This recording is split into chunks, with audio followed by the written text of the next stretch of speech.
আসসালামু আলাইকুম এভরিওয়ান। বেশ কয়েকজন জয়েন করলেন। আমরা মূলত আজকে বার কাউন্সিলের রিটেন পরীক্ষার্থী যারা আছেন তারা পরীক্ষা দিয়ে এসেছেন। আশা করি সবাই খুব ভালো পরীক্ষা দিয়েছেন। আমাকে যারা জয়েন করেছেন তারা কি আমাকে শুনতে পাচ্ছেন? আমার কথা ক্লিয়ারলি শোনা যাচ্ছে কিনা? খুব বেশি আলোচনা তো করবো না, আমরা সলিউশনটা নিয়ে একটু কথা বলবো। তবে তার আগে যারা পরীক্ষা দিয়েছেন তাদের সাথেও কিছুক্ষণ আলোচনা করি। আমাকে কি ক্লিয়ারলি শোনা যাচ্ছে?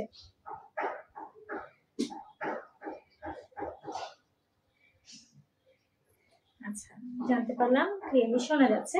কিছুক্ষণ অপেক্ষা করি, 26 জন জয়েন করেছেন, আরো কিছুক্ষণ অপেক্ষা করি, সবাই জয়েন করুন। এরপর আমরা মূল আলোচনার যে বিষয়বস্তু আজকে সেটা নিয়ে কথা বলবো। যারা জয়েন করেছেন তারা কি ম্যাক্সিমামই পরীক্ষার্থী, অর্থাৎ আজকে পরীক্ষা দিয়ে এসছে এমন কেউ কি এখানে আছেন, কিংবা পরীক্ষার প্রশ্ন সবার হাতের মধ্যেই চলে গেছে, প্রশ্ন সলভ করেছেন সে সংক্রান্ত কোনো প্রশ্ন আপনাদের যদি থেকে থাকে আমি তাহলে সেই প্রশ্নগুলো নিব এবং শুনতে চাই আপনারা যারা আছেন পরীক্ষা দিয়ে এসছেন তাদের আসলে পরীক্ষা কেমন হলো।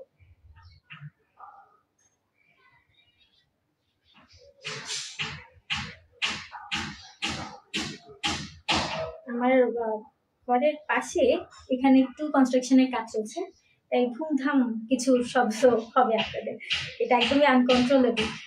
দিনের বেলা তো কনস্ট্রাকশনের কাজগুলো সাধারণত এই সময়টাতেই করে ওরা। যাকে এক্সাম দিয়েছি একজন বললেন তাহজিবা হুসাইন, কেমন হয়েছে পরীক্ষা আপনাদের? যারা পরীক্ষা দিয়ে এসছেন কোয়েশ্চেন কেমন মনে হলো আপনাদের? আমরা তো কোয়েশ্চেন ঘরে বসে পেলাম, কোয়েশ্চেন পেয়ে মনে হচ্ছে সহজ হয়েছে, আমরা ভাবছি আরো জটিল হওয়ার কথা ছিল, সেটা সহজ হয়েছে বলে আমাদের ধারণা। আপনাদের কি ধারণা?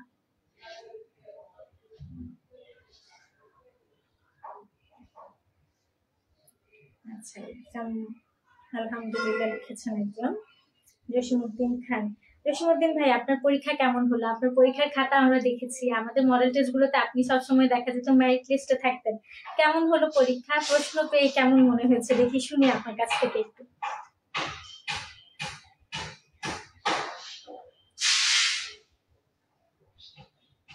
আচ্ছা, আমাকে জানালো আজকে শোনা যাচ্ছে, ঠিক আছে।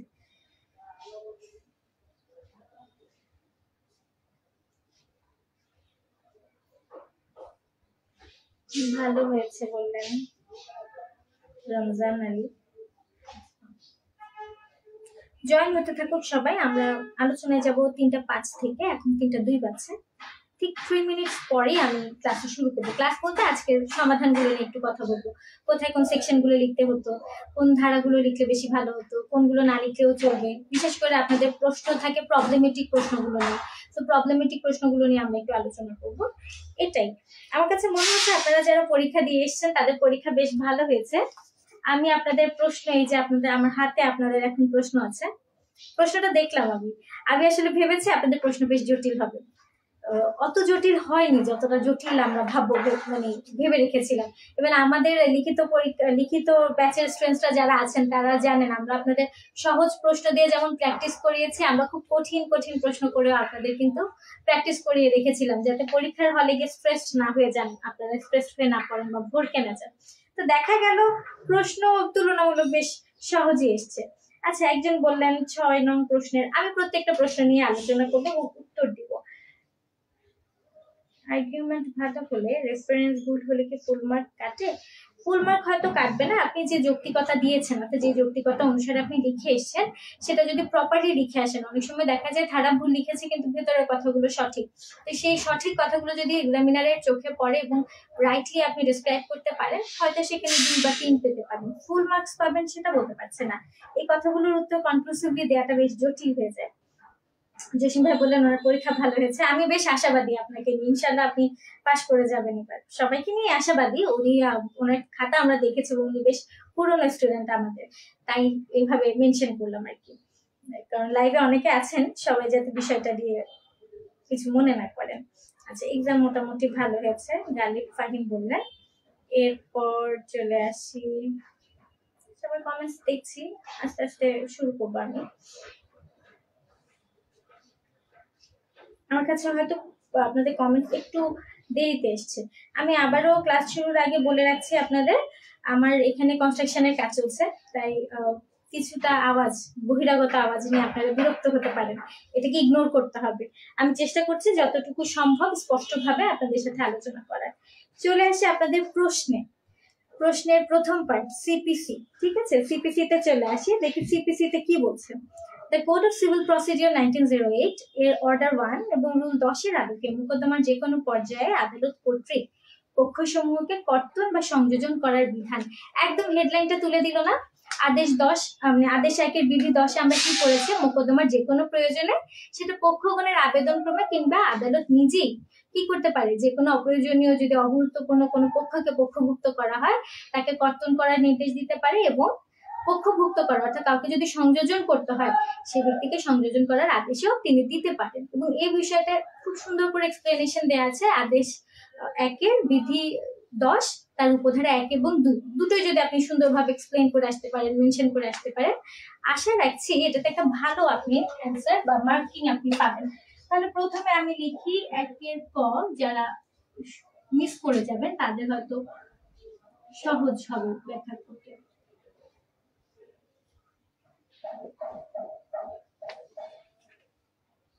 1 এবং 2 উপবিধি দুটোই, অর্থাৎ পুরো বিধি 10টাকে আপনাকে এক্সপ্লেইন করতে হবে।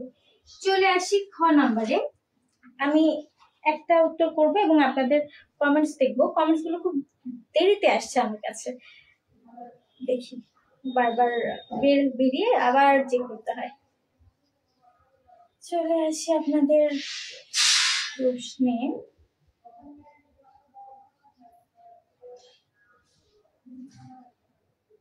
আচ্ছা, কার কমেন্টস হয়তো নেই এই মুহূর্তে। চলে আসে দ্বিতীয় প্রশ্নে, বলা হচ্ছে বাদী সত্য ঘোষণার দাবিতে দেওয়ানি এত নং মোকদ্দমা দায়ের করেন যা উভয় বিবাদের বিরুদ্ধে একতরফা ডিক্রি প্রদানে নিষ্পত্তি হয়। এটা নিয়ে যদি আমি একটু এক্সপ্লেইন করি, আপনারা যারা আমাদের পূর্বের শিক্ষার্থীরা আছেন তারা আমাদের প্রিলি মাস্টার বই এবং লিখিত মাস্টার বই বোধ আপনারা একসাথে মিলিয়ে করেছেন। আমি আপনাদের একটু রেফারেন্সটা দিয়ে দিচ্ছি। এই পেজে খুব সুন্দর করে ছক আকারে উত্তরটা দেওয়া আছে। এরপরও আমি মূল যে উত্তরটা সেই উত্তরটা আমি আপনাদের লিখে দিই। যদি বিবাদের বিরুদ্ধে একতরফা রায়ের বিষয়টা আছে সেক্ষেত্রে উত্তরগুলো কি কি হবে বা প্রতিকার সমূহ কি কি।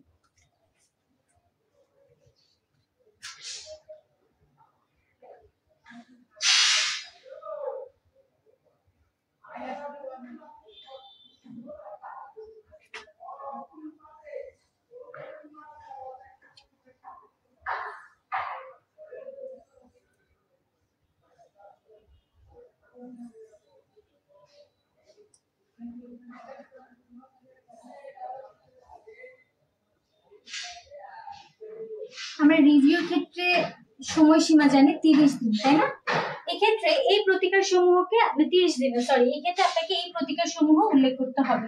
এখানে 151 যে ধারা আমাদের সহজাত ক্ষমতা আদালতের, সেই ধারাটাও মেনশনেবল।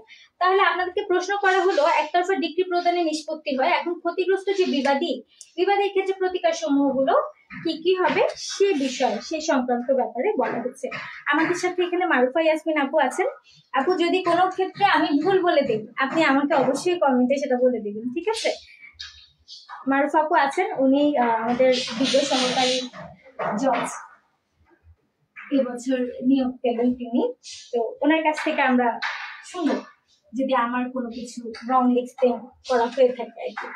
যাকে চলে আসছি আপনাদের 2 নম্বর প্রশ্নে। আমি একটু লিখে লিখে দিচ্ছি, যারা আছেন তারা নোট করে নিতে পারেন কিংবা শুনলেও চলে আসি 2 নম্বর প্রশ্নে। বলা হচ্ছে কোন কোন বিষয়সমূহ অন্তর্ভুক্ত করে আরজি মুসাবিদা তৈরি করতে হয়। দেখুন, এটা আমরা আদের সাথে করেছি। আদের সাথে বিধি একই, বিবাদী নাম, বিবাদীর পরিচয়, কি কি লিখতে হবে সেটা আমাদের বলা আছে। এখানে যেমন আদের সাথে বিধি একই কথাটা বলা আছে, ঠিক তেমন 9 কিছু ইনফরমেশন দেওয়া আছে। 14তে বলা আছে যে সকল দলিলের কথা আপনি আরজিতে উল্লেখ করবেন সেই দলিল সমূহ উপস্থাপন করতে হবে। 15তে বলা হচ্ছে যদি ওই দলিলগুলো আপনার আয়ত্তে না থাকে সেক্ষেত্রে আপনি কিভাবে সেটা আদালতের সামনে উপস্থাপন করবেন বা জমা দিবেন সেই সংক্রান্ত বিষয়গুলো। তাহলে আমাকে বলা হলো আরজির ক্ষেত্রে কোন কোন বিষয়সমূহ অন্তর্ভুক্ত হবে। সেক্ষেত্রে আমরা এই বিধিসমূহ যদি উল্লেখ করি, these are more than enough। এর চাইতে বেশি কিছু উল্লেখ করতে হবে না, এর চাইতে বেশি কিছু উল্লেখ করতে হবে না।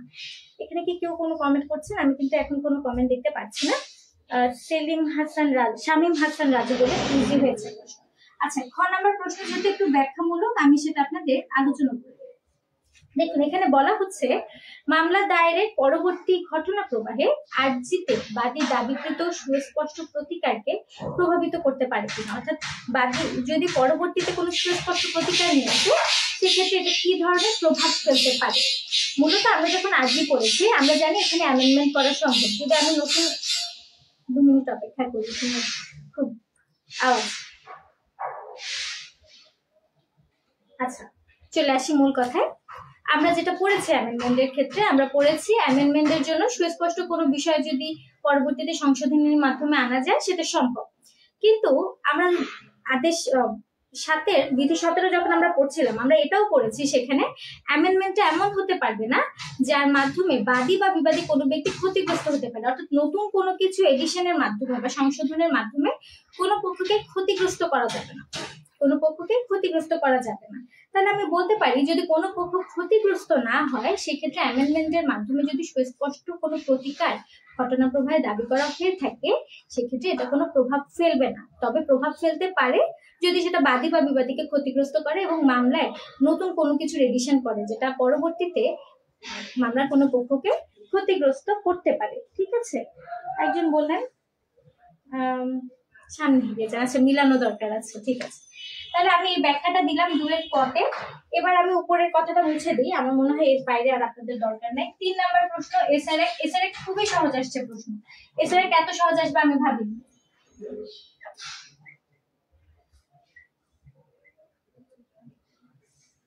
তিনের ক ধারা 42 এবং ধারা 43। আমি যদি আমাদের লিখিত মাস্টার বইয়ের রেফারেন্স দিতে চাই, পেজগুলো আমি একটা জায়গায় নোট করেছিলাম, যেহেতু পেজগুলো ভুলে যাই আমরা। আচ্ছা, ঠিক আছে, চলে আসি মূল কথায়। 3-এর কতে জিজ্ঞাসা করা হলো ঘোষণামূলক ডিক্রি প্রদানে আদালতের বিবেচনামূলক ক্ষমতা। আমাদের লিখিত মাস্টার বইতে এটার উত্তর খুব সুন্দর সাজিয়ে দেওয়া আছে কিভাবে এটা আদালতের বিবেচনামূলক ক্ষমতা। মূলত ধারা 42-এর যে আলোচনাটা আমরা করেছি সেখানেই বলা হচ্ছে আইনগত অধিকার প্রতিষ্ঠার ব্যাপারে বা কোন সত্য ঘোষণার বিষয় যদি থাকে, কোন লিগ্যাল ক্যারেক্টার যদি থেকে থাকে সেক্ষেত্রে সাক্ষ্য প্রমাণ সাপেক্ষে এই ব্যাপারে আদালত বিবেচনামূলক ভাবে একটা সিদ্ধান্ত দিয়ে থাকেন, ঘোষণা দিয়ে থাকেন, ঘোষণার প্রতিকার দিয়ে থাকেন। এটা হচ্ছে ধারা 42-এর আলোচনা। এবং ধারা 43-এর ফলাফলটা দেওয়া হচ্ছে, অর্থাৎ ঘোষণামূলক যে আদেশ বা ডিক্রিটা দেওয়া হবে সেটা কাদের বিরুদ্ধে প্রযোজ্য হবে বা কার্যকর হবে। তাহলে ওই যে মামলার পক্ষগণ এবং তাদের দাবিদার পক্ষগণ, সাথে ট্রাস্টির কথা উল্লেখ আছে, অর্থাৎ 3 ধরনের ব্যক্তির কথা সেখানে উল্লেখ আছে ধারা 43-এ। আপনার কাছে যেহেতু ফলাফল সম্পর্কে জানতে চাইছে এবং ঘোষণামূলক ডিক্রির ফলাফল কি, ফলাফলটা হচ্ছে ধারা 43 এবং ধারা 42টা আপনাকে আলোচনা করতে হবে এটা কিভাবে আদালতের একটা বিবেচনামূলক ক্ষমতা সে ব্যাপারে। 3-এর খতে বলছে স্পেসিফিক রিলিফ অ্যাক্টের অধীনে নিরোধমূলক প্রতিকার প্রদানের পদ্ধতি সমূহ কি কি। নিরোধমূলক প্রতিকার এই শব্দটা প্রথম আমি যেখানে শুনতে পারি বা যেখানে পড়ি সেটা হচ্ছে 5-এর গতে। এটা মেনশন করতেই হবে তা নয়, মেনশন না করলে যে আপনি নাম্বার কম পাবেন সেটাও নয়, তবে ধারা 6 আপনাকে উল্লেখ করতে হবে। সাথে তার কি কমেন্ট আছে এখানে?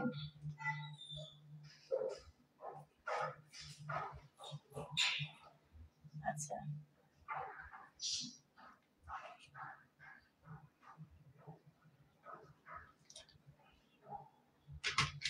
আমি আপনাদের কমেন্ট একটু চেক করি। এই লাইভের সময় কমেন্ট চেক করাটা আমার কাছে খুব জটিল কাজ মনে হয়। নিরোধমূলক প্রতিকারের মধ্যে কোনগুলো আসে বলুন তো? ধারা 52, 53 এরপর আপনার 54তে চিরস্থায়ী নিষেধাজ্ঞা, 55তে ম্যান্ডেটরি ইনজাংশনের কথা বলা আছে, ওই ধারাগুলো আপনাদের আসবে। এই প্রত্যেকটা ধারা আপু না লিখলে কি নাম্বার কম দিবে? নাম্বার কম দিবে না। আপনি যদি স্পেসিফিক্যালি ধারা 6 এবং 52, 53তেই তো আপনার দুটো নিষেধাজ্ঞার সংজ্ঞা চলে আসে। আপনি যদি সংজ্ঞাগুলো এবং ধারা 52 এগুলো ভালো করে ব্যাখ্যা করে লিখতে পারেন, গুছিয়ে লিখে আসতে পারেন যে এই পদ্ধতিতে আমরা নিরোধমূলক প্রতিকার দিতে পারি, তাহলে আপনার উত্তরে আপনি ভালো একটা মার্কিং পাবেন। এবং এটার উত্তরে একদম এক্সাক্ট প্রশ্ন তো নেই, তবে আমরা নিরোধমূলক প্রতিকার সম্পর্কে যখন আলোচনা করেছি এই ব্যাপারে আমাদের লিখিত মাস্টারেও একটা ভালো ব্যাখ্যা দেওয়া আছে, লিখিত মাস্টার বইটাতে। আমার মার্কার কাজ করছে না। আচ্ছা যাকে লিখিত মাস্টার যে বইটা, সেই বইটাতে ভালো একটা ব্যাখ্যা করা আছে, আপনারা ওই ব্যাখ্যাটাও দেখে নিতে পারেন যদি কারোর কাছে মনে হয়। বই খুললেই পাবেন যে নিরোধমূলক প্রতিকার সম্পর্কে আলোচনা করো, ওই প্রশ্নের উত্তরে আমরা এই ধারাগুলো ব্যাখ্যা করে দিয়েছি। ঠিক আছে, এর পরের যে প্রশ্ন সেখানে আসছে, ওয়াই একজন সেবিকা জেড এর মালিকানাধীন ক্লিনিকে 3 বছরের জন্য সেবা প্রদান করবে বলে তিনি চুক্তিবদ্ধ হন। 1 বছর পরে ওয়াই এই চাকরি ছেড়ে দিলে জেড এর প্রতিদ্বন্দ্বী ছেড়ে দিয়ে কি করলেন? প্রতিদ্বন্দ্বী আরেকটা ক্লিনিকে যোগদান করলেন। এখন জেড এর প্রতিকার কি? আমরা সাধারণত যখন আমরা পড়েছিলাম, আমরা কি পড়েছি স্পেসিফিক রিলিফ অ্যাক্টে? আমরা পড়েছিলাম 21 ধারাতে একটা কথা পড়েছি, ব্যক্তিগত যোগ্যতার ভিত্তিতে যদি কোনো বিষয় থেকে থাকে সেক্ষেত্রে সুনির্দিষ্ট প্রতিকার সে পাবে না। আমি 21 ধারার এই ব্যাখ্যাটা করে এখানে বলতে পারি যে সুনির্দিষ্ট প্রতিকার পাবেন না। তবে এখানে আরো একটা বিষয় আসবে, যেটা হচ্ছে ধারা 57তে। ধারা 57 মূল বিষয়বস্তু কি? ওখানে বলা হচ্ছে, দেখুন একটা জায়গায় আপনি চুক্তি করবেন, 3 বছরের জন্য উনি চুক্তি করেছেন। এখন 3 বছরের চুক্তিটা তিনি ভঙ্গ করে কি করলেন? প্রতিদ্বন্দ্বী আরেকটা ক্লিনিকে যোগদান করলেন। সেক্ষেত্রে জেড যেটা করতে পারে, ধারা 57 অনুযায়ী প্রতিকার চাইতে পারে, ইতিবাচক এবং নেতিবাচক যে ধারাটা আমরা পড়েছি সেই ধারা অনুসারে। আচ্ছা, আমাদের সাথে অ্যাডভোকেট শেখ আফরোজা মাহি আছেন। আপু, আমি কমেন্টস দেখতে পাচ্ছি না, যদি কোনো কমেন্টস আমি স্কিপ করে যাই আপনি কাইন্ডলি আমাকে একবার মেনশন করবেন বিষয়টা। আমার কাছে খুব ধীরে সুস্থে আসছে আপনাদের কমেন্ট গুলো। ঠিক আছে, তাহলে এই হলো ধারা 3, আমরা এসআর অ্যাক্টের আলোচনা করলাম। চলে আসি সিআরপিসির আলোচনায়। সিআরপিসির ক্ষেত্রে প্রথম প্রশ্ন যেটা, সেটা হলো, আমি মোবাইলটা রেখে দিচ্ছি, এফআইআর জিডি এন্ট্রি ইউডি মামলার মধ্যে পার্থক্য নিরূপণ করুন। জিডি হচ্ছে general diary, FIR first information report, এবং ইউডিকে যেটা আনন্যাচুরাল ডেথ সম্পর্কে। এগুলো প্রত্যেকটা আলাদা আলাদা বিধান আছে, আলাদা আলাদা বিধান আছে। আমরা প্রথমে বিধান সংক্রান্ত পার্থক্যগুলো লিখতে পারি, যেমন এফআইআর সংক্রান্ত যে বিধান,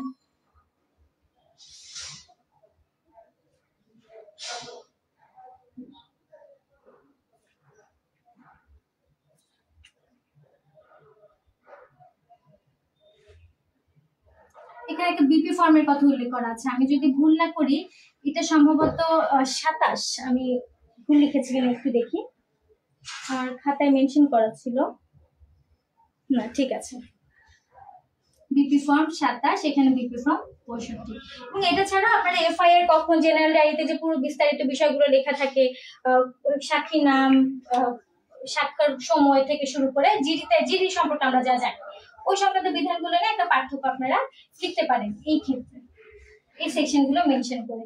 এরপর প্রশ্ন করা হলো, কখন একটি ইউডি মামলা এফআইআর এ রূপান্তরিত হয়? এফআইআর এ রূপান্তরিত হয়, এই বিষয়টা নিয়ে একটা ছোট্ট আলোচনা করি। আচ্ছা, এটা নিয়ে একটা ছোট আলোচনা করি। এখানে প্রথমে বলা হচ্ছে কখন একটি ইউডি মামলা এফআইআর এ রূপান্তরিত হয়। এখানে একটা মামলার রেফারেন্স আছে, মামলার রেফারেন্সটা এই মুহূর্তে আমি মনে করতে পারছি না, তবে আমি বলছি আপনাদের। এটা বিচার প্রক্রিয়া একটা বইতে, আপনাদের যে 4র্থ সংস্করণ বইটা, সেই বইতে এটা নিয়ে খুব সুন্দর একটা ব্যাখ্যা করা আছে, কখন ইউডি কেস আপনার এফআইআর এ রূপান্তরিত হয়। ওখানে বলা হচ্ছে যে প্রথমে বাবা একটা মোকদ্দমা দায়ের করেন, এটা সম্ভবত 57 ডিএলআর, একটা মিনিট আমি আপনাদেরকে বলছি, না 57 ডিএলআর না, এটা 6 এমএলআর AD 170 পেয়েছি, ইউডি টু এফআইআর।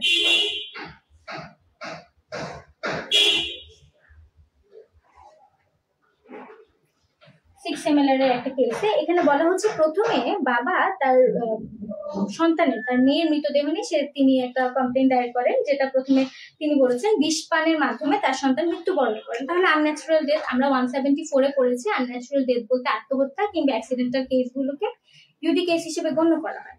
তাহলে বাবা যখন প্রথম তার সন্তানের মৃত্যুবরণ নিয়ে বা তার সন্তানের ব্যাপারে কমপ্লেনটা আনলেন, তিনি যেটা বললেন সেটা হচ্ছে মৃতদেহটা তিনি পেয়েছেন বিষ পানের ফলে তার সন্তানের মৃত্যু ঘটেছে। পরবর্তীতে পুলিশ যখন আসলেন তিনি তদন্ত করে দেখতে পেলেন লাশের গায়ে আঘাতের চিহ্ন আছে। তাহলে তিনি ভাবছেন এটা শুধুমাত্র যে মৃত্যুবরণ বিষপানের ফলে হয়েছে তা নয়, এখানে কিছু আঘাতের বা স্ট্রাগলিং এর কোনো সাইন্স আমরা যেহেতু দেখতে পাচ্ছি, তিনি এখানে কোনো অকারেন্সের বিষয়টা সাসপেক্ট করছেন। এই যে তিনি কোনো অপরাধ সংগঠনের ব্যাপারে সাসপেক্ট করা, সেই ক্ষেত্রে তিনি যদি এই কেসের সম্পর্কে এফআইআর এই বিষয়টা নিয়ে এফআইআর করে থাকেন, তখনই এটা ইউডি কেস থেকে এফআইআর এ রূপান্তরিত হচ্ছে। যেমন ধরুন মা তার সন্তানকে মারধর করা হচ্ছে সেটা নিয়ে তিনি কমপ্লেন করলেন, পরবর্তীতে তিনি দেখলেন যে এখানে আরো কিছু অকারেন্সেস বা আরো কিছু অপরাধের বিষয়বস্তু জড়িত। পুলিশ যখন জিডি করে প্রথমে দেখতে এলেন বা তদন্ত করতে এলেন, তদন্ত করতে গিয়ে তিনি আরো কোনো অকারেন্সেস এর বিষয় সম্পর্কে জানতে পারলেন, তখন যে এফআইআরটা ধার্য করা হয় তখনই ইউডি কেসটা থেকে সেটা কিসে পরিণত হচ্ছে, আপনার এফআইআর এ রূপান্তরিত হচ্ছে। আচ্ছা একটা মিনিট, আমি কিছুই দেখতে পাচ্ছি না কেন, হঠাৎ করে সবকিছুই ব্ল্যাঙ্ক হয়ে গেল আমার মোবাইলে। আচ্ছা এবার চলে আসি আমার পরের আলোচনায়। ইউডি কেসের সম্পর্কে আমি বললাম ব্যাখ্যাটা, যদি প্রথমে এটা আনন্যাচারাল ডেথ হয়, আনন্যাচারাল ডেথ নিয়ে আপনি ইউডি কেস করলেন, পরবর্তীতে তদন্ত সাপেক্ষে যদি পুলিশ এসে দেখতে পায় এখানে অন্য কোনো অপরাধের বিষয়বস্তু আছে, অন্য কোনো অকারেন্সেস আছে, সেক্ষেত্রে তিনি যে রিপোর্টটা তৈরি করবেন সেটা এফআইআর হিসেবে গণ্য করা হবে। এবার আসি খ নাম্বারে, পি এর মৃতদেহ তার শয়নকক্ষে পাওয়া যায়। পি এর একজন আত্মীয় এফআইআর দায়ের করে। এখানে মূল কথা, পরবর্তীতে দেখতে পায় আত্মীয়রাই তাকে হত্যা করেছে এবং পুলিশ পরবর্তীতে পৃথক একটা মোকদ্দমা দায়ের করেন। পুলিশ পৃথক একটা মোকদ্দমা দায়ের করেন। এটাতে একটা কেস রেফারেন্স আছে, এই কেস রেফারেন্সটা হচ্ছে আপনার 57 DLR AD 129। 57 DLR AD 129। এটার মূল আলোচনা, এটা বিচার প্রক্রিয়া বইতে আছে, এটার মূল আলোচনা অর্থাৎ এই কেসটার মূল আলোচনার বিষয়বস্তু কিন্তু একদম আপনাদের প্রশ্নে যা দেওয়া আছে সেটাই একদম সিমিলার। দেখা যাচ্ছে যখন এজাহার দায়ের করা হয়েছে, যারা এজাহার দায়ের করেছে তারাই প্রকৃত অপরাধী। পরবর্তীতে যখন পুলিশ তদন্ত করে জানতে পারলেন, তিনি দ্বিতীয় একটা এফআইআর করলেন। এখন তিনি যদি দ্বিতীয় এফআইআর না করে, আমাদের সাধারণ নিয়ম অনুসারে প্রথম এফআইআর এর ভিত্তিতে যদি বিচারটা হয়, তাহলে কি প্রকৃত অপরাধীরা শাস্তি পাবে? যেহেতু প্রকৃত অপরাধীদেরকেই শাস্তি দেওয়া মূল উদ্দেশ্য আমাদের আইনের, তো সেক্ষেত্রে দ্বিতীয় যে এফআইআরটা দায়ের করলেন পুলিশ, সেটার ভিত্তিতে বিচার করা হবে এবং সেটাই এফআইআর হিসেবে গণ্য করা হবে। তবে এই ক্ষেত্রে কিছু বাকবিতণ্ডা আপনাদের মধ্যে থাকতে পারে যে বর্তমানে উচ্চ আদালতের যে সিদ্ধান্ত, এটা 161 বা 162 ধারার সাপেক্ষে এটাকে অগ্রহণযোগ্য একদম না বলে গ্রহণযোগ্যতা থাকতে পারে, একদম অগ্রহণযোগ্য করে দেওয়া যাবে না প্রথম যে এফআইআর সেটাকে, ওটাকে 161 ধারার অধীনে বক্তব্য বলে গণ্য করা যেতে পারে। আমরা ওই আলোচনায় না যাই, মূল আলোচনায় চলে আসি। এখানে যেহেতু দেখা যাচ্ছে প্রকৃত যে অপরাধীরা তারাই আসলে গিয়ে এফআইআর দায়ের করে এবং পরবর্তীতে তদন্ত সাপেক্ষে পুলিশ কর্মকর্তা সেটা জানতে পারেন এবং তিনি দ্বিতীয় একটা এফআইআর, নতুন একটা এফআইআর দায়ের করেন। তাহলে এই যে নতুন এফআইআরটা, এই নতুন এফআইআর এর ভিত্তিতে মামলাটা বিচার করা যাবে, আপনাদের কমেন্টসে চলে আসি।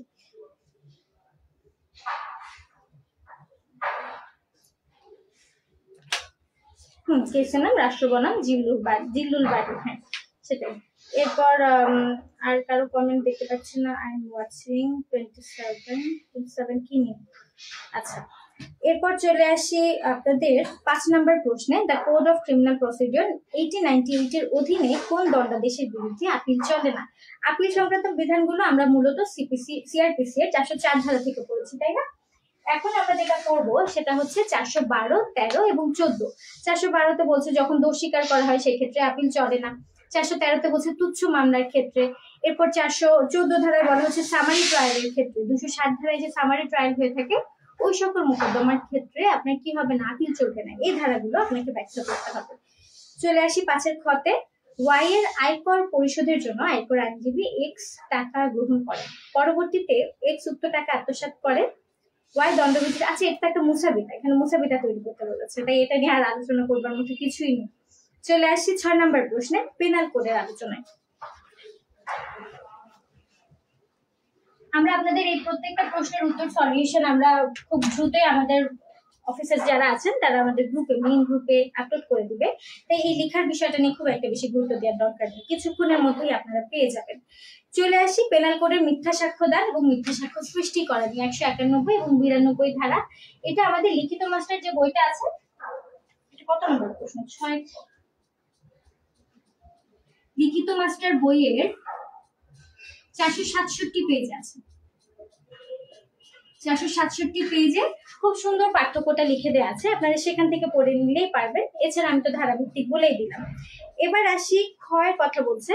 এক্স তার প্রতিবেশী ওয়াই কে আঘাত করে, এতে ওয়াই খুব উত্তেজিত হয়ে ক্রোধান্বিত হয়, ফলে জেড একজন দর্শক হয়ে ওয়াই ক্রোধের সুবিধা গ্রহণ করে। এক্ষেত্রে ওয়াই এবং জেড এর দায় নিরূপণ করুন। ওয়াই এবং জেড এর দায় নিরূপণ করতে বলেছে।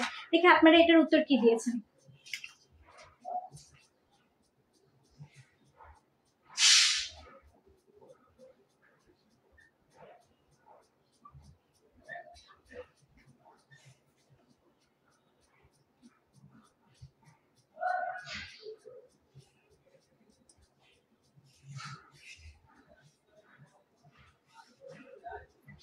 জেলের কথা জানতে চেয়েছিলাম।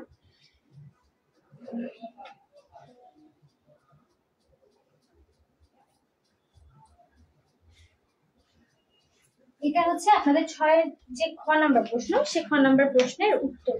একটা মিনিট, আমাদের অফিস কি বলছেন সেটা একটু শুনুন।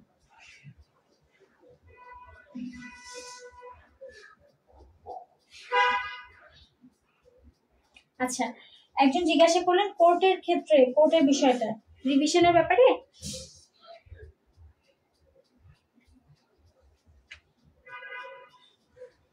এটা রিভিশনের আদালতে দায়ের করতে হবে, যেটা মুসাবিদা নিয়ে প্রশ্ন করলেন আপনারা। আচ্ছা, 6 খ নাম্বারটা আমি বললাম।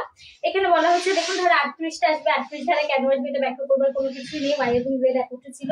300 ধারার কথাটা কেন আসছে? এখানে আসছে মূলত একজন ক্রোধান্বিত হয়ে পড়ে, যিনি ক্রোধান্বিত হয়ে পড়েন এক্ষেত্রে তার যে বিষয়টা, তিনি ওয়াই উত্তেজিত হয়ে পড়ে, ওয়াই কালপ্রবণ হোমিসাইডের অধীনে দায়বদ্ধ হবেন বা অভিযুক্ত হবেন, আর জেড মূলত মার্ডারের ক্ষেত্রে মার্ডারের দায়ে অভিযুক্ত হবেন। এবার চলে আসি গ নাম্বার প্রশ্নে। গ নাম্বার 6 গ নাম্বার প্রশ্নে বলা হচ্ছে, এ বিষ প্রয়োগ করে বিকে হত্যা করার উদ্দেশ্যে বিষ ক্রয় করে এবং উহা খাবারে মিশ্রিত করে, পরবর্তীতে বিয়ের টেবিলে পরিবেশন করার জন্য। আচ্ছা, এটার একটা উদাহরণ রেফারেন্স আছে, আমাদের উদাহরণের রেফারেন্স দিয়েছিলেন, আমরা ব্যাখ্যা করেছিলাম।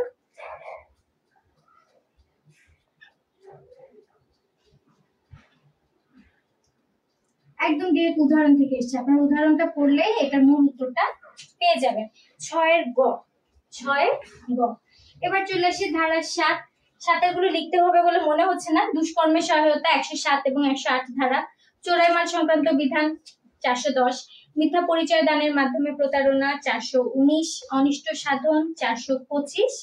মিথ্যা দলিল প্রণয়ন 192 ধারা এবং রাষ্ট্রদ্রোহিতা 124 ক। এটি লিখে দেওয়ার প্রয়োজন আছে যদি কেউ চান আর কি। আচ্ছা, 107, 108,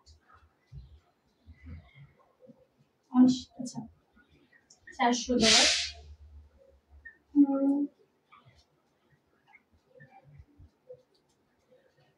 192 এবং রাষ্ট্রদ্রোহিতা 124 খ।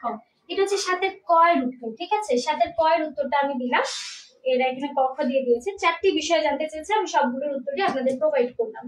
এবার চলে আসি 7 খ তে।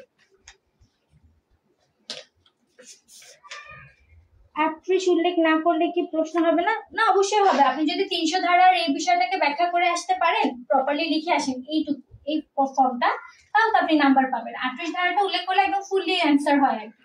এক্ষেত্রে আপনি যদি তাদের অভিযুক্ত বা তাদের দায়টা কি সেই বিষয়টা উল্লেখ করতে পারেন, সেক্ষেত্রে আপনি নাম্বার পেয়ে থাকবেন। এবার চলে আসে আপনাদের সাথে খতে নির্বাচনী প্রচারণায় গুজব ছড়ানোর দায়ে।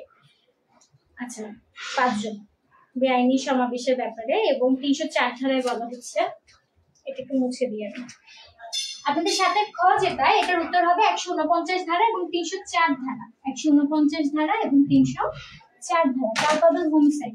দেখি কেউ একজন বলুন তো কেন সাথে খ 304 ধারা?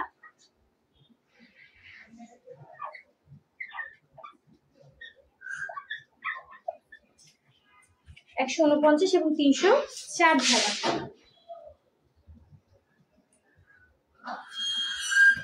আচ্ছা, একজন প্রশ্ন পাচ্ছি না। 3 নম্বর প্রশ্নের 3 প্রবলেম কোশ্চেন কি 54 ভুল হবে? 3 এর প্রবলেমেটিক প্রশ্ন 54 তো আসবে না, এখানে তো 57 আসার কথা।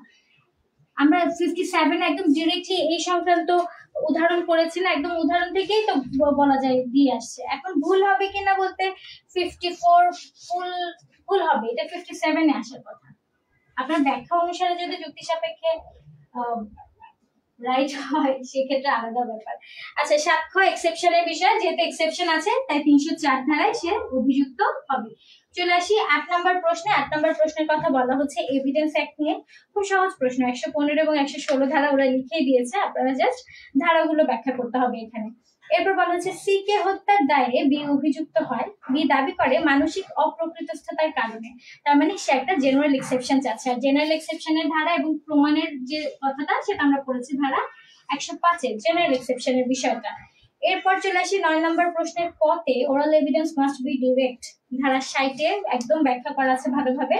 আপনারা যদি শুধুমাত্র প্রিলি মাস্টার বইটা যারা পড়েছেন তারা যদি সেটুকু লিখে আসতে পারেন তাও মাস্ট পাবেন, সেই লিখিত মাস্টার বইটা তো এটার ব্যাখ্যা আছে। এবার চলে আসি 9 এর খতে এক্স কে বিষ প্রয়োগে হত্যার দায়ে ওয়াই অভিযুক্ত হয়। আমার হাতে কিন্তু এই মুহূর্তে মোবাইল নেই, আপনারা যদি কেউ কমেন্ট করে থাকে কিছুটা সময় অপেক্ষা করতে হবে। এবার আসি মামলা চলাকালে সাক্ষ্য প্রদান করা হয় যে এক্স কে বিষ প্রয়োগে হত্যা করা হয়, তার অনুরূপ বিষ এক্স এর মৃত্যুর পূর্বে, আচ্ছা মৃত্যুর পূর্বে সংগ্রহ করেছিল, এটা আসছে আপনার, এটার উত্তর 9 খ না। ধারা 8 এর যদি আপনারা উদাহরণটা দেখেন, উদাহরণ খুব সম্ভবত খ নাম্বারই উদাহরণ খ, আমি যদি ভুল না করি ধারা 8 এর উদাহরণ খটা যদি আপনারা দেখেন সেখানেই পাবেন। এটা হচ্ছে আপনাদের এভিডেন্স অ্যাক্ট সম্পর্ক, ধারা 8 এর উদাহরণ খ না, খ কিংবা গ। আচ্ছা আমার এখানে খ লিখছি আমি, তা আমি গ বলে দিচ্ছি। আমাকে একজন আমাদের আপু বললেন যে গ নাম্বার হবে উদাহরণটা। দেখুন তাহলে ধারা 8 এর উদাহরণটা একদম সিমিলার প্রশ্ন, উদাহরণ থেকে যে প্রশ্নটা উঠিয়ে দিয়েছে। এটার উত্তর হবে ধারা 8 এ। ধারা 8 এ বলা হচ্ছে যদি কোনো প্রিপারেশন থাকে সেক্ষেত্রে দায়বদ্ধতা কোন দিকে করায়। চলে আসি এবার আমাদের 10 নম্বর প্রশ্নে লিমিটেশন অ্যাক্ট। ধারা 5 এর পরিধি আলোচনা করতে হবে। বিলম্ব মওকুফের যথাযথ কারণ সমূহ আমাদের লিখিত মাস্টার বইতে আছে 671 এবং 72 পেজে, খুব সম্ভবত ওখানে আছে।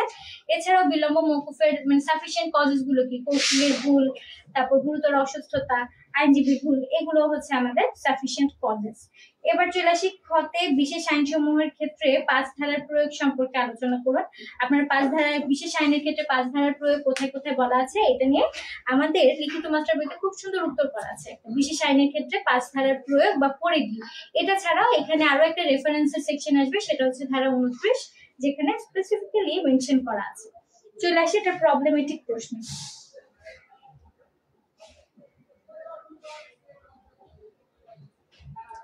ছয়ের আচ্ছা আমি আপনাদের এই কমেন্টটা একটু পরে দেখবো, আমি এগিয়ে যাই।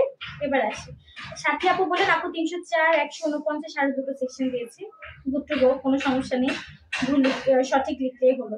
এরপর 326 553 সাইফ আহমেদ 149 উল্লেখ করেছেন, এটার জন্য আমি হলে তো এক দিতাম, এখন বলতে পারছি না আপনাকে আমি।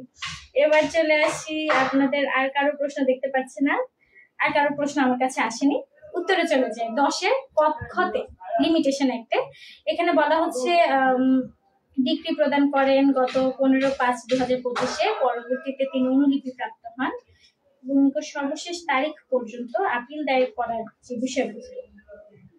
আচ্ছা এটা নিয়ে আমরা যেটা পড়েছি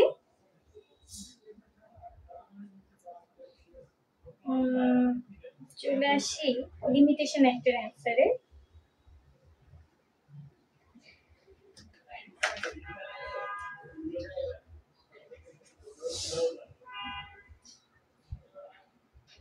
কমেন্টসগুলো আবার পরে দেখবো।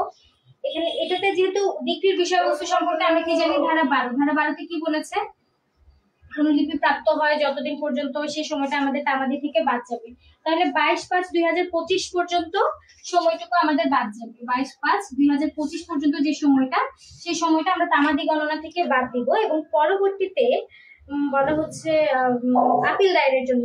সেক্ষেত্রে আপিল দায়েরে আমরা যেটা করব 23/5/2025 থেকে, অর্থাৎ 23/5 থেকে 21/6 পর্যন্ত। 23/5/2025 থেকে 21/5, 30 দিন 2025। এটা রেফারেন্স হচ্ছে 152 নাম্বার হচ্ছে সরকারি জেলা জজ আদালতে। আপনার কি করতে হবে? আপিল দায়ের করতে হবে। আর আপিল দায়েরের তামাদি মেয়াদ হচ্ছে 30 দিন। আমার মার্কারটা একটু ডিস্টার্ব করছে, আমি মুখে বলছি। আপিল দায়েরের তামাদি মেয়াদ 152 অনুচ্ছেদে 30 দিন বলা আছে। যেহেতু এই 30 দিন বলা আছে, আপিল দায়েরের জন্য আপনার কাছে পরামর্শ চাইতে আসছে। আপনাকে পরামর্শ দিতে হবে এই 30 দিনের মধ্যে তিনি আপিল দায়ের করবেন। এবং ওই যে মেয়াদটা অনুলিপি সংগ্রহ, আমরা সেটা ধারা 12 রেফারেন্সটা আনতে পারি, যে এই রেফারেন্স অনুসারে ওই যে সময় প্রাপ্ততা, সময়টা তার অনুলিপি সংগ্রহে গেছে, সেই সময়টুকু আমরা তামাদি গণনা থেকে বাদ দিব। এটা হচ্ছে 10-এর খতে। 11-র কতে বলছে কিছু কিছু ক্ষেত্রে লিমিটেশন এক দলিল ছাড়া মালিকানা আছে। এটা 26 থেকে 28 ধারা পর্যন্ত ব্যাখ্যা করতে হবে। আমার উত্তর হচ্ছে 26 থেকে 28 ধারা পর্যন্ত। এখানে কিছু মতবাদ আছে যে আপু শুধুমাত্র 28 ধারা ব্যাখ্যা করলেও তো চলছে, শুধুমাত্র 26 ধারা ব্যাখ্যা করলে চলবে না। আপনি যদি শুধুমাত্র 28 ধারাটাকে আলোচনা করে আসেন, সেক্ষেত্রে আপনি অবশ্যই মার্কিং পাবেন। তবে আমাকে যদি বলা হতো, সেক্ষেত্রে আমি ধারা 26টাও আলোচনা করতাম, যেহেতু ওখানেও ইজমেন্ট রাইট সংক্রান্ত বিষয়ে আলোচনা করা হয়েছে।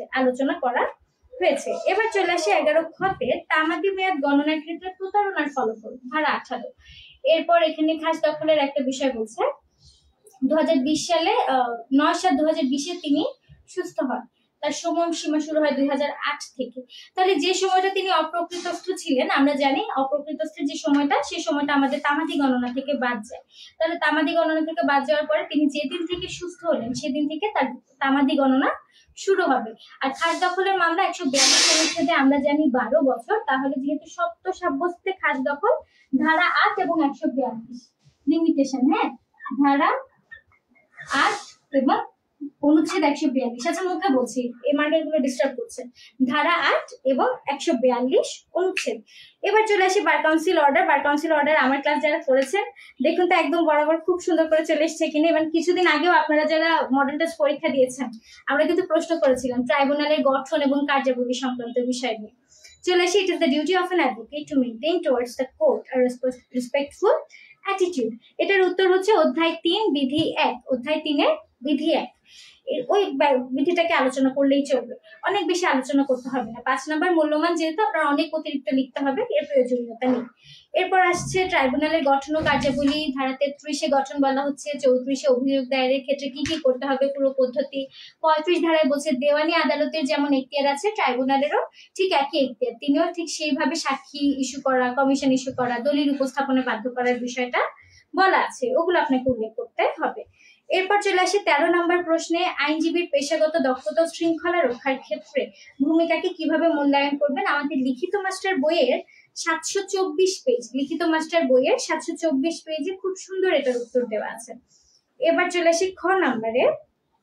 এখানে বলা হচ্ছে বিবাহিত পক্ষকে নির্দেশ করেন এবং তিনি, আচ্ছা, আমরা কি জানি মক্কেলের অর্থের সাথে আইনজীবী তার নিজের অর্থের যে লেনদেন, সে বিষয়টাকে এক করতে পারবেন না। এটা বলা আছে অধ্যায় 2-এর বিধি 6-তে। অধ্যায় 2-এর বিধি 6-তে। তাহলে অধ্যায় 2 এবং বিধি 6 আপনারা আলোচনা করবেন এবং একটা দরখাস্ত মুসাবিদা দিয়েছে, সেই দরখাস্ত মুসাবিদা তৈরি করে ফেলতে হবে। দরখাস্ত মুসাবিদা নিয়ম তো আমরা জানি, এখানে বরাবর দিয়ে বার কাউন্সিলের কথা লিখতে হবে, এরপর বাকিটুকু লিখে হলফনামা দিয়ে আমাদের শেষ করতে হবে, তাই না? এবার চলে আসি, শেষ করতে হবে। একজন মাহবুব হাসান নকল মার্কস পাবেন 34-149। আচ্ছা, হ্যাঁ, মার্কস পাবেন, অবশ্যই মার্কস পাবেন। যাকে এই ছিল আপনাদের প্রশ্নের মূল আলোচনা। আমি যদিও কিছুটা লিখে দেওয়ার চেষ্টা করেছি, আমরা একটা পিডিএফ বা এটার যে উত্তরপত্র খুব দ্রুত আমাদের অফিসার্সরা যারা আছেন, ওনারা আমাদের বড় যে পেজ, সেখানে আপলোড করে দেবেন, আপনারা সেখানে পেয়ে যাবেন, খুব অল্প সময়ের মধ্যেই আশা করি পেয়ে যাবেন। এখন আসি, প্রশ্ন তুলনামূলক খুবই সহজ এসছে। আমি ব্যক্তিগতভাবে আমি এক্সপেক্ট করেছি খুব কঠিন হবে। আমি স্টুডেন্টদেরকে বলেছি কঠিন হবে, এটা মাথায় রেখে বেশি করে পড়াশোনা করুন। প্রশ্ন সহজ হতে পারে এটা ভেবে কম করার দরকার নেই, ভাবেন যে প্রশ্ন কঠিন হবে এবং আপনি বেশি করে পড়াশোনা করেন। আশা করি যারা পরীক্ষা দিয়ে এসছেন তারা ইনশাল্লাহ পাস করে যাবেন। অনেক স্টুডেন্টদের সাথে আমাদের কথা হয়েছে এর মধ্যে গত 2 মাস। আপনারা সবাই যারা রিটেন পরীক্ষার্থীরা ছিলেন, অনেক বেশি কষ্ট করেছেন আপনারা। যারা কষ্ট করেছেন, যারা সঠিকভাবে প্রত্যেকটা ধারা যথেষ্ট পরিমাণ, অতিরিক্ত ব্যাখ্যা না, যথেষ্ট পরিমাণ ব্যাখ্যা করে এসছেন, প্রপারলি লিখে এসছেন, আশা করি পাশ করে যাবেন।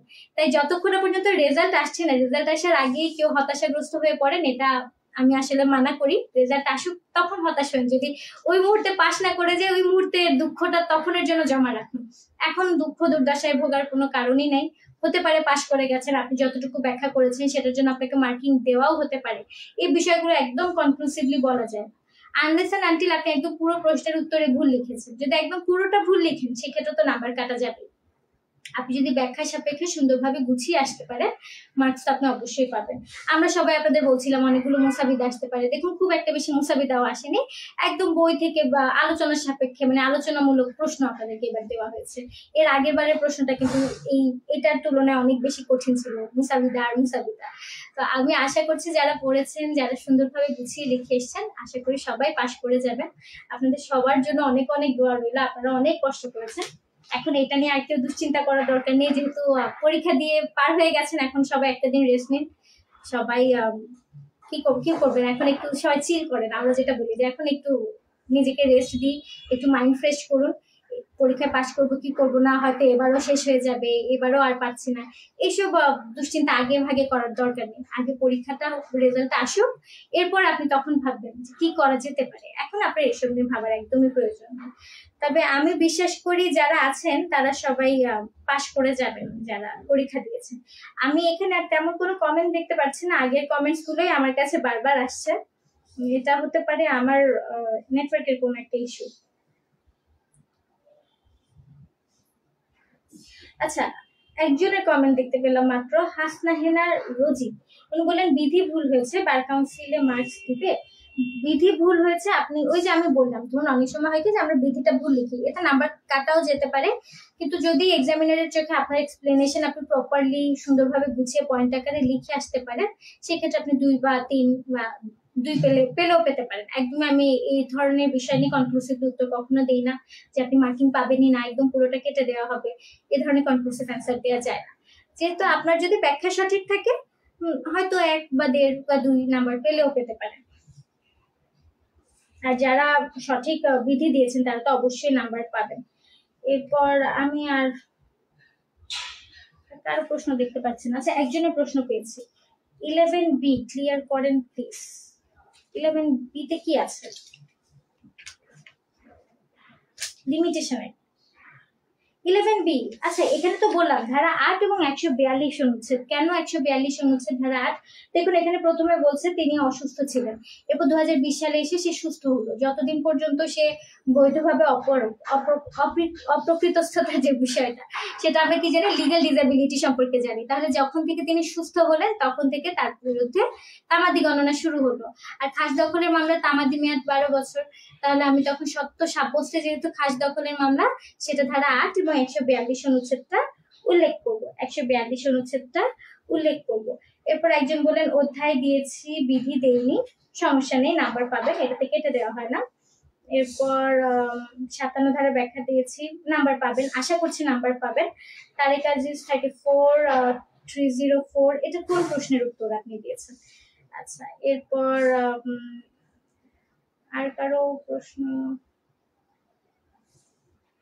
10-এর খ 30 দিন, হ্যাঁ 21/6/25 নোবেল যিনি বলেছেন তিনি ফুল মার্কস পাবেন, আপনারটা ঠিক আছে। ম্যাম অ্যান্সার কি হবে? আপনি 15 নাম্বার কত দিবে যদি সঠিক হয়? ফয়সাল ভাই, এভাবে আসলে বলা যাচ্ছে না, ঠিক আছে। ইউসুফ রাজি অনন্য, উনি যেটা বলে ম্যাম অ্যান্সারটা কি হবে, কোনটার অ্যান্সার কি হবে? 11B অ্যান্সার বললাম তো। অ্যান্সার হচ্ছে আপনাদের এখানে কি প্রশ্ন করেছে, তা আমাদের বিষয়বস্তুতে প্রাসঙ্গিক বিধান সাপেক্ষে আপনারা এই যে আমি ধারাগুলো বললাম, ধারা 8, 142, এবং এক্ষেত্রে সে মোকদ্দমা দায়ের করতে পারবে, যেহেতু সে যেদিন থেকে বৈধ অপারগতা থেকে সুস্থতা লাভ করলো সেদিন থেকে তার পক্ষে কি তামাদি গণনা শুরু হবে। তাই 8 ও 42 ধারায় তার মোকদ্দমা দায়ের করা যাবে, এবং তার তামাদি শেষ হবে না, তার তামাদি থাকবে। 2020 থেকে আপনি তামাদি গণনা শুরু করবেন না, সে 2020-এ সুস্থ হয়, তাহলে খাস দখলের মামলার তামাদি মেয়াদ 12 বছর। সে 2025-এ যদি মামলা দায়ের করেও থাকে, তো তামাদি দ্বারা বাড়িতে হবে না, তাই না? আচ্ছা, এবার চলে আসছি বার্ড বাই ল। আচ্ছা না, বার্ড বাই ল না, আচ্ছা বললাম। এরপর প্রশ্ন আসছে সাথে সাথে এতগুলো কি হারাইছেন? 304 তো রাইট আনসার, 299 তাহলে পেতে পারেন নাম্বার। এরপর 2025 এ মামলা করতে আসছে, তাহলে কিভাবে হবে মামলা? 2020 সালে পর্যন্ত সে কি ছিল? অপ্রকৃতস্থ ছিল। এটা আমার ব্যাখ্যা, এটা হয়তো আরো কারেকশন আসতেও আসতে পারে, আমার ব্যাখ্যাটা আমি আপনাদের বলছি। অপ্রকৃতস্থ ছিল 2020 সাল পর্যন্ত, এবং মামলাটা হচ্ছে একটা সত্য সাব্যস্তে খাস দখলের মামলা। তাহলে আমাদের প্রথমে জানতে হবে খাস দখলের মামলার যে তামাদি মেয়াদ, সেই তামাদি মেয়াদটা কত বছর। এখন তার বিরুদ্ধে তামাদি মেয়াদ, সে যখন বৈধভাবে অপারগ, সে সময় কি তার বিরুদ্ধে মোকদ্দমা দায়ের করা, তার বিরুদ্ধে তামাদি গণনা চলবে? আমরা জানি বৈধভাবে অপারগতা থাকলে সে যতদিন না পর্যন্ত সেটার অবসান ঘটছে ততদিন পর্যন্ত তার বিরুদ্ধে তামাদি গণনা হবে না। তাহলে যেদিন থেকে তিনি সুস্থ হলেন সেদিন থেকে তার বিরুদ্ধে মোকদ্দমা তামাদি গণনা শুরু হচ্ছে। এবং যদি 12 বছর খাস দখলের মামলার তামাদি মেয়াদ হয়ে থাকে, তাহলে 2020 থেকে সে আরো 12 বছর পর্যন্ত তামাদি মেয়াদ পেয়ে থাকে। এটা হচ্ছে আমার ব্যাখ্যা, এটাতে আপনারা আরো কারেকশন হয়তো পেতে পারেন। যদি আমরা এটাতে আর কোনো কারেকশন পেয়ে থাকি আমরা এটা নিয়ে আলোচনা করবো, ঠিক আছে? এবার চলে আসি আপনাদের, আর তেমন কোনো প্রশ্ন দেখছি না আমি এখন, তেমন প্রশ্ন আমি আসলে পাচ্ছি না। এবার চলে আসি, কোন প্রশ্ন পেয়েছি? আচ্ছা, একটা কমেন্ট আসছে পরে। আচ্ছা, 2020 শুধু 8 ধারা লিখলে হবে কিভাবে ম্যাম? লিমিটেশন অটোমেটিক 3 ইয়ার্স পাবে। আচ্ছা, এইটা আমি একটু তাহলে ক্রস কানেকশন করব, মানে ক্রস চেক করে দেখবো, যেহেতু সবার অনেকগুলো প্রশ্ন এটাতে। ধারা 8 এর বিষয়টা একজন বলবে। এটা ধারা 8 2020, ধারা 8 গুলো তো 3 বছরের বেশি যাবে না। আচ্ছা আচ্ছা, 11 খ, এটা একটু মার্কিং করে রাখুন, আমি কিছুক্ষণের মধ্যে আপনাদের সবাইকে এই বিষয়টা আরো একটু আলোচনা করে আপনাদের ব্যাখ্যা দিয়ে দেবো, ঠিক আছে? স্বপ্না যে একটা আপু, আপনিও ধারা 8 এর কথা বললেন, আমি দেখেছি। যেহেতু এটা নিয়ে আমার এক্সপ্লেনেশনের সাথে একটু ব্যতিক্রম হচ্ছে, আমি এটা ক্রস চেক করে আপনাদেরকে একটা সঠিক উত্তর দেওয়ার চেষ্টা করবো খুব অল্প সময়ের মধ্যেই। তাহলে এই হচ্ছে আলোচনা, আর বেশি দীর্ঘায়িত করবো না আলোচনাটা এখানেই শেষ করে দিব। যারা পরীক্ষা দিয়ে এসেছেন, আশা করি আপনাদের সাথে আবার কথা হবে। সুসংবাদ নিয়ে সবাই আমাদের সাথে আলোচনা করবেন বা কথা বলবেন, আমাদের জানাবেন। আর যে প্রশ্নের উত্তরগুলো নিয়ে কনফিউশন হচ্ছে, আমরা এটার সঠিক উত্তর বা সঠিক ক্রস চেক করে আমরা আবার এটার উত্তর সমূহগুলো আপনাদের মধ্যে কি করে দেবো, আপলোড করে দেবো এবং আপনাদের জানিয়ে দেবো। অনেকে আমাকে মেসেজ করছেন, আমি দেখতে পাচ্ছি আমার মেসেজে টিং টিং করছে, এখনো চ্যাটে উঠে আসছে। আপনাদের সবার উত্তর দেওয়া হবে, আশা করছি সময় দিয়ে সাহায্য করবেন আর কি, সবাই কিছুক্ষণ সময় দিবেন, আমি উত্তর করবো সবাইকে। তাহলে এই পর্যন্তই, সবার জন্য অনেক অনেক শুভকামনা রইল। রেজাল্ট আসার আগ পর্যন্ত দুশ্চিন্তাগ্রস্ত হয়ে অসুস্থ হয়ে যাওয়ার কোনো প্রয়োজন নেই। আশা করছি সবার জন্য সেটাই হবে যেটা তার ন্যায্য এবং যেটা সঠিক তার জন্য। আল্লাহ তাআলা আছেন, আমি যদি চান আপনি এবছর পাশ করে যান, যাই কিছু হোক না কেন আপনি পাশ করে যাবেন। আর যদি এক্ষেত্রে আপনার কোনো ভুল থেকে থাকে বা আপনি যদি ভুল অ্যান্সার করে আসেন, সেক্ষেত্রে কোনো কিছু এখন আপাতত আপনার নিয়ন্ত্রণের বাইরে, আপনার নিয়ন্ত্রণাধীন যেহেতু না, তাই কি হবে না হবে এটা নিয়ে দুশ্চিন্তা করবার দরকার নেই। তাই সবাই ভালো থাকুন, সুস্থ থাকুন। যারা জুডিশিয়ারি প্রিপারেশন নিচ্ছেন তারা প্রিপারেশন কন্টিনিউ রাখুন। আর বাকি সবার জন্য সুস্থতা এবং শুভকামনা। আসসালামু আলাইকুম।